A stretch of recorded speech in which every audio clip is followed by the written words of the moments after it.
പറഞ്ഞു ഉണ്ടാക്കി മക്കളെ. മാത്യൂസ് കേക്ക്.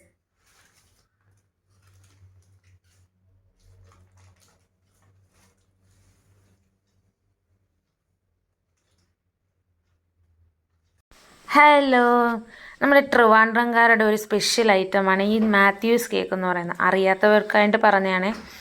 ഈ മാത്യൂസ് കേക്ക് എന്ന് പറയുന്ന മാത്യൂസ് എന്ന് പറയുന്ന ഒരു വ്യക്തി അയാളുടെ വൈഫുമായിട്ട് ചേർന്ന് വീട്ടിലുണ്ടാക്കുന്ന ഒരു കേക്കാണ് ഈ മാത്യൂസ് കേക്ക് എന്ന് പറയുന്നത്. അപ്പോൾ അത് ഭയങ്കര ട്രെൻഡിങ് ആയിട്ടിരിക്കുകയാണ്. അപ്പം നമുക്ക് ട്രിവാൻഡ്രം വരെ പോകാനൊക്കത്തില്ലല്ലോ.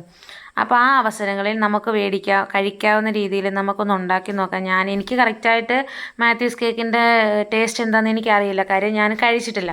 അപ്പം ഞാൻ യൂട്യൂബിൽ വീഡിയോ നോക്കി ഞാൻ ചെയ്യാം. നമ്മുടെ ചിക്കു സ്റ്റൈൻ എന്നും പറഞ്ഞൊരു യൂട്യൂബ് ചാനലുണ്ട്. അപ്പോൾ ആ ചേച്ചി ചെയ്യുന്ന കണ്ട് അതേപോലെ ഞാൻ ചെയ്തതാണ്. അപ്പോൾ ഇത് കറക്റ്റാണോ, ഇതിൻ്റെ ടേസ്റ്റ് കറക്റ്റാണോ എന്നൊന്നും എനിക്കറിയില്ല. പക്ഷേ എനിക്ക് ഈ കേക്ക് നന്നായിട്ട് എനിക്ക് ഇഷ്ടപ്പെട്ട ഒരു കേക്കായിരുന്നു കേട്ടോ.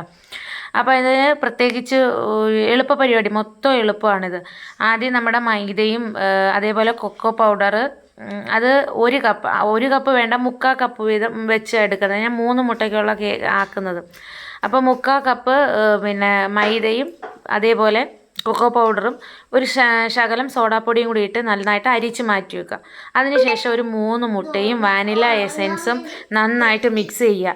നന്നായിട്ട് മിക്സ് ചെയ്തതിന് ശേഷം നല്ലതായിട്ട് അങ്ങ് ബീറ്റ് ചെയ്ത് പതപ്പിച്ചെടുക്കുക. കുറച്ച് പഞ്ചസാര എന്ന് പറയുന്ന ഒരു 3/4 കപ്പ് പഞ്ചസാര വേണം. നല്ല മധുരം വേണം ആ കേക്കിന്. അപ്പോൾ 3/4 കപ്പ് പഞ്ചസാരയും കൂടിയിട്ട് നന്നായിട്ട് മിക്സ് ചെയ്ത് ആ പഞ്ചസാര എല്ലാം ഒന്ന് മെൽറ്റായി നന്നായിട്ട് വെള്ള പോലെ പതഞ്ഞു വരണം. അതിന് ശേഷം കുറച്ച് ബട്ടർ, ഒരു പാക്കറ്റ് ബട്ടർ വാങ്ങിച്ചാൽ അതിൻ്റെ ഒരു 1/4 ഭാഗം ബട്ടർ മതി. അപ്പോൾ അത്രയും ബട്ടറും കൂടി ഇട്ട്, അതും റൂം ടെമ്പറേച്ചറിലുള്ള ബട്ടർ തന്നെ എടുക്കണം. അല്ലാതെ തണുത്തുണ്ടെന്നുണ്ടെങ്കിൽ പെട്ടെന്ന് തന്നെ നമ്മുടെ ഈ ബാറ്റർ പൊങ്ങി വന്ന ബാറ്റർ താന്നു പോകും. അപ്പോൾ അതുകൊണ്ട് അങ്ങനെ ആ ബാറ്ററിനകത്ത് ആ ബട്ടർ ഇട്ട് നന്നായിട്ട് മിക്സ് ചെയ്യുക. അതിനുശേഷം നമ്മൾ മിക്സ് ചെയ്ത് വെച്ചിരുന്ന അരിച്ച് വെച്ചിരുന്ന പൊടിയില്ലേ, അത് ഇട്ട് കൊടുക്കുക. ഇട്ട് കൊടുത്തതിന് ശേഷം കറക്റ്റ് നന്നായിട്ട് മിക്സ് ചെയ്തതിന് ശേഷം ഓവനകത്ത് വെച്ച് 180 ഡിഗ്രി ചൂടിൽ നമുക്കത് വേവിച്ചെടുക്കാം. അതിനുശേഷം അത് കേക്ക് വെന്തതിന് ശേഷം പിന്നീട് അതിൻ്റെ മേളിലുള്ള ഐസിങ്ങാണ് ചെയ്യുന്നത്. അതിന് നമുക്ക് ഇതേപോലെ ചെറിയ തണുപ്പുള്ള ബട്ടർ വേണം എടുക്കാൻ. എന്നാലേ ഇത് നന്നായിട്ട് ഒന്ന് പതഞ്ഞ് വരത്തുള്ളൂ, ഒന്ന് വൈറ്റ് കളറിൽ വരത്തുള്ളൂ.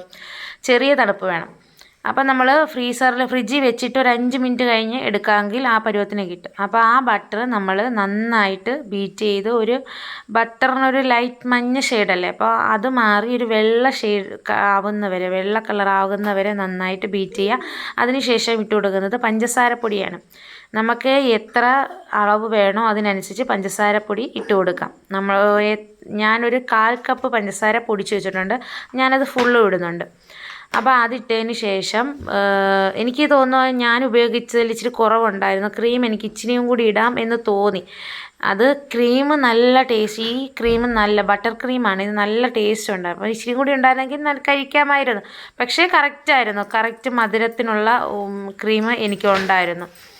അപ്പോൾ അത് നന്നായിട്ട് മിക്സ് ചെയ്ത് ഇതേപോലെ നല്ല മയത്തിൽ മിക്സ് ചെയ്തെടുക്കണം.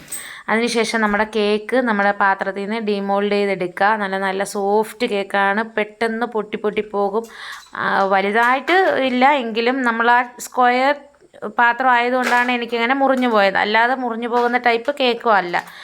അപ്പോൾ നന്നായിട്ട് ഞാനൊരു 1 kg പാത്രത്തിലാണ് ഞാൻ ആക്കിയത്, അല്ലാതെ എൻ്റെ കയ്യിൽ പാത്രമില്ലായിരുന്നു. അപ്പോൾ അതാണ്ട് ആ ക്രീം മേളിൽ തേച്ച് സെറ്റാക്കി ബട്ടർ പേപ്പറിൽ പൊതിഞ്ഞ് വെച്ചിരുന്നു. പിന്നീട് പിറ്റേന്നാണ് ഞാൻ മുറിച്ചെടുക്കുന്നത്. നല്ല ടേസ്റ്റ് ആയിട്ടുള്ള കേക്കാണ്. നമ്മളിങ്ങനെ ഒന്ന് ട്രൈ ചെയ്ത് നോക്ക്, നല്ല ടേസ്റ്റ് ഉണ്ട് ഈ കേക്കിന്. നമ്മുടെ മധുരം കഴിക്കാത്ത, അതായത് ക്രീം വേണ്ടാത്ത ആളുകൾക്കൊക്കെ ഏറ്റവും അനുയോജ്യമായ രീതിയിലുള്ളൊരു കേക്ക് തന്നെയാണ്. ഒന്ന് ട്രൈ ചെയ്ത് നോക്ക്. ഇഷ്ടപ്പെട്ടിട്ടുണ്ടായി ഫീഡ്ബാക്ക് അയയ്ക്കുക, എനിക്ക് കമൻറ്റ് ചെയ്യുക, എൻ്റെ ചാനൽ സബ്സ്ക്രൈബ് ചെയ്യുക, സപ്പോർട്ട് ചെയ്യുക. നല്ല ടേസ്റ്റി ആയിട്ടുള്ള കേക്ക് റെഡിയായി കഴിഞ്ഞു. അപ്പോൾ അടുത്ത വീഡിയോ വരുന്നവരേക്കും ടാറ്റ, ബൈ ബൈ.